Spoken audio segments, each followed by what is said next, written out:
Okay, the latest Tottenham transfer news. Going to give an update on Giovanni Lo Celso and Paulo Dybala, and give you an update on exactly what's been reported and what seems to be true and what seems to be incorrect, because there's a lot of reports going out about two, so we'll try and sort of debunk everything that's out there. Now, just before we start on those updates, just to let you know, the Big Mouth Football Journal is out. I like to keep a journal of all the matches I watch, and for you, you can keep a record of your club, your team.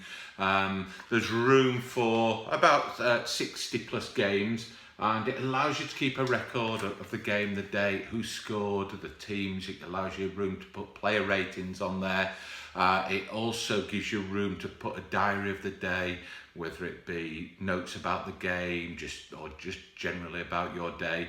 And it allows you to keep a record of your season, something that you can keep forever and refer back to. So when you play that team again later on in the season, you can look back to the first match, see who did well, see who didn't, see who scored, what the stats were, etc. So it's there. There'll be a link in the description if you want to take a look. Now, on to the first update, Giovanni Lo Celso. Now, there's lots of reports out. There's reports saying he's booked in for his medical in London this week. There's reports out saying there's no offer accepted. Try and sort of get to the bottom of it. Now, there has been nothing confirmed on Giovanni Lo Celso. I think it's fairly obvious that he is one of Spurs' #1 targets, and I, for one, fully expect him to come to Spurs. Now, we may be reading a little bit into this, but Giovanni Lo Celso did put an Instagram post on, I'll show it you here, and a picture of him, and we believe it's one of the staff at Real Betis, and the translation says, "Thanks for everything, teacher." So, you know, it's pretty much indicating he's on his way. Now, whether that's some form of sick joke, who knows? But, you know, I would like to read into a player like that seems to have his head screwed on, that is an indication that potentially things are starting to move. Now, worryingly, like I say, there are mixed reports. There's a media outlet in Spain, El Desmarque Sevilla, and they're reporting that Tottenham have not yet made a bid. There's no bid accepted, and that they are expecting Tottenham to come in with something like a £44 million bid on transfer deadline day. And, you know, they're saying that Tottenham and Levy were on the assumption that Real Betis will need to sell him because they've already signed Nabil Fekir, and they'll need to balance the books. Now, I'm not so sure that Real Betis do need to balance the books and they do need to sell him. There were reports from the people at Real Betis a few months ago saying that they were looking at 100 million plus transfer kitty to spend this summer. Now, if that is correct and what they were saying is true, there would be no financial need to sell Lo Celso. Now, you know, Daniel Levy has got a history of this. The Times and Express reported, you know, last year Jack Grealish at Aston Villa was apparently wanted by Tottenham, and Daniel Levy put in an offer of 25 million on transfer deadline day because he felt that Aston Villa, you know, were cash-strapped, financial dire straits, and that they would accept his offer and he would pick up a great attacking midfielder, a young guy, for £25 million. Now, it failed because Aston Villa, as it happened, didn't need that money. They were already had a cash injection. They were taken over.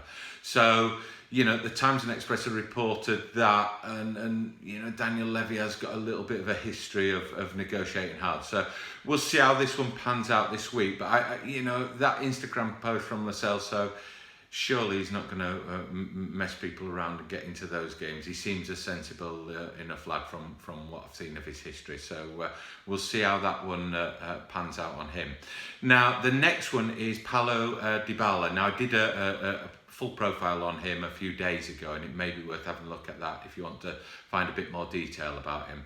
Now, again, there's talks that Spurs have made a bid. Then there was reports coming out that that's been scuppered because Man United are going to do some form of swap for Romelu Lukaku. There was also talks of Eriksen, Eriksen Dybala swap. Now, the 46-year-old vice president of Juventus, Pavel Nedved, has come out and said, and these are his exact words, there are some proposals, meaning for Dybala, there is some interest, but we wait for concrete action so we can decide calmly. So what he's saying is they haven't had any concrete bids. So all these headlines saying that Spurs have bid and other clubs have bid, it looks like they've had people talking to them about Dybala's availability, and potentially they could be talking about exchange of players there. But there is no concrete bid, so you can't expect Dybala to happen overnight if Spurs are interested.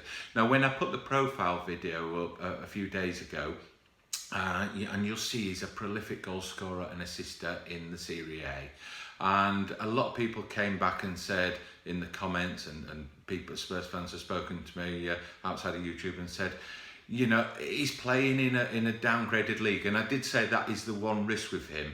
But I still think this is a player that Spurs need to be looking at. Tottenham are sort of 20, 30 goals adrift of where they need to be competing with Man City and Liverpool for the Premier League. If you look at the goals scored last year, they need to find 20, 30 goals from somewhere.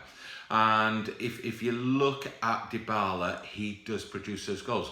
Now, I thought I'd have a look at this. Well, he's coming from, Serie A. He's not going to make it in the Premier League. So what I thought I'd do is I'd have a quick look at the 3 Golden Boot winners from last year. Mo Salah, Sadio Mane and Pierre Aubameyang at Arsenal.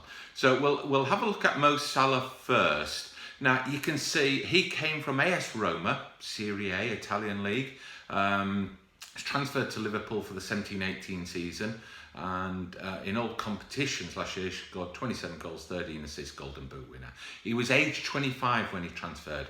Now, if you have a look at his 3 seasons in the Serie A before he came, they're pretty good stats. He's pretty proven there. So as a sort of 22, 23-year-old in 14-15 season, when he was still pretty young, 9 goals, 6 assists. The following season, 15-16, 15 goals, 8 assists. And the 16-17 season before he signed, 19 goals, 15 assists. So you can see there he was pretty proven. If we have a look at Sadio Mane, also went to Liverpool. Now, he was transferred from Southampton, so he was history in the Premier League. Transferred to Liverpool. Again, he was age 25. I think this is quite important with strikers. He was age 25. Last season in all competitions, 26 goals, 5 assists, obviously Golden Boot winner. Transferred for the 17-18 season. If you have a look at his 3 seasons before he went to Liverpool, 14-15 season, 13 goals, 9 assists. 15-16 season, 15 goals, 9 assists. 16-17 season, 13 goals, 8 assists. So again, pretty solid stats. It could be argued he's come on a treat at Liverpool, but again, you can see pretty solid stats, and again, 25-year-old. If we have a look at Aubameyang, Arsenal, slightly different, but following the same theme. He came from Borussia Dortmund, so the Bundesliga, and again, you can argue that the Bundesliga isn't a particularly strong league. He came to Arsenal for the 18-19 season. In all competitions, 31 goals, 8 assists. Now, he was 29, so a little bit older. So there are different reasons. Arsenal obviously needed a real goal scorer up there. I think they also needed a central defender, but that's another issue. But age 29, but the point is there, he's not a 20, 21, 22-year-old. Now, if you look at his 3 seasons, 15-16 season, 39 goals, 12 assists. 16-17 season, 40 goals, 5 assists. And the 17-18 season, 31 goals and 7 assists. So again, there's no surprise there. Now, I would say for a striker, we can argue different for different positions, but for a striker, it's really important, their track record, their history. Do they put the ball in the net season after season after season? Are they proven? You can afford to get a younger lad in midfield who doesn't have to prove that he puts the ball in the net, because you're looking more at different skills. But goal scoring, it's a very fine line between being really good and being average, and being able to show that you can do it year after year is a big thing. So I would argue the history is really important. I would also argue the team they go to and who's developing them is important, and the timing is so very important. What club are you going to, and what's happening there? Now, some people can argue, well, Eric Lamela didn't work out as we thought he would at Spurs. Now, I think he's a superb player, but it's fair to say his goals and assists have been a lot lower. You're talking half a dozen goals, a few assists, and varying around that since he's been with the club. So just have a look at Eric Lamela for a moment. Now, he was at AS Roma, Serie A, obviously Italy. But the big difference, he came to Spurs in the 13-14 season, and last season he only scored 6 goals, 3 assists in all competitions. Now, the big difference was he was 21 when he came to Spurs. Now, there's a big gamble signing somebody as a 21-year-old, expecting them to score lots of goals and lots of assists. So if you have a look at his history before, yes, he'd had a really good season in the 12-13 season, with 15 goals, 6 assists. But you have a look before that, and I admitted he was a young lad, 6 goals, 7 assists, 4 goals, 6 assists. So you can see that it wasn't really a proven high goal scorer, high assist. He showed potential, but he's a 21-year-old, so it's a slightly different signing. And I do believe that when you're signing somebody for the striker role and for a goal-scoring role, it's probably better to look at somebody in that mid-20s, mid to late 20s, and they've got a good solid track record. And I think Paulo Dybala does fit that bill, and I think the history's there. I think Tottenham are a good team to come to at the moment. They've done extremely well. Top 4 finish, did superb in the Champions League, and if Levy can push on with the right signings, and that's the big if he can sign on with the right signings, and I think he needs 2 or 3 more this transfer window, then the timing as well for Dybala could be right. Now, you can argue where's he going to fit in the team, but I think Tottenham need to find that extra 20, 30 goals from somewhere to be seriously competing to win the Premier League.